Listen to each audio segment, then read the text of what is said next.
സംസ്ഥാനത്ത് സൂര്യാഘാതമേറ്റ് ഒരാൾ മരിച്ചു. കാസർഗോഡ് സ്വദേശിയായ 92-കാരൻ വി കുഞ്ഞിക്കണ്ണനാണ് മരിച്ചത്. ഇന്നും നാളെയും സംസ്ഥാനത്തെ 6 ജില്ലകളിൽ ചൂട് കൂടുമെന്നാണ് കാലാവസ്ഥാ വകുപ്പിന്റെ മുന്നറിയിപ്പ്. കയ്യൂർ മുഴക്കോം വലിയ പോയിലിൽ കുഞ്ഞിക്കണ്ണനാണ് മരിച്ചത്.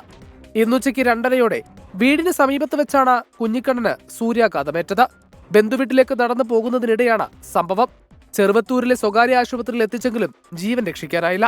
മറ്റു പുറത്ത് പണിക്കൊന്നും പോകാറില്ല. അയാൾ വളപ്പത്തന്നെ ചെറിയ പരിപാടിയൊക്കെ ചെയ്യുന്നത്. അപ്പോൾ ഇന്ന് രാവിലെ ഇങ്ങനെ കത്തി കൊടുത്ത് തൊട്ടപ്പുറത്തോട്ട് പോയതാണ്. അവിടെ തന്നെ കൊണ്ടു പോയതാണ്. കുറച്ച് കാണാൻ വൈകിപ്പോയി. അങ്ങനെ സൂര്യാഘാതമായിട്ട് മേലാസാനം പൊള്ളിയിട്ടുണ്ട്.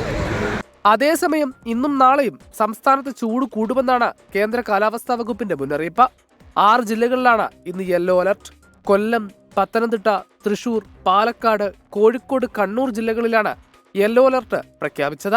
ഈ ജില്ലകളിൽ ഇന്നും നാളെയും സാധാരണയേക്കാൾ 2 മുതൽ 3 ഡിഗ്രി വരെ ചൂട് കൂടാൻ സാധ്യതയുണ്ട്. പകൽ 10 മണി മുതൽ 3 മണി വരെയുള്ള സമയങ്ങളിൽ ശരീരത്തിൽ നേരിട്ട് സൂര്യപ്രകാശം ഏൽക്കുന്നത് ഒഴിവാക്കണമെന്നാണ് നിർദ്ദേശം. News desk 24.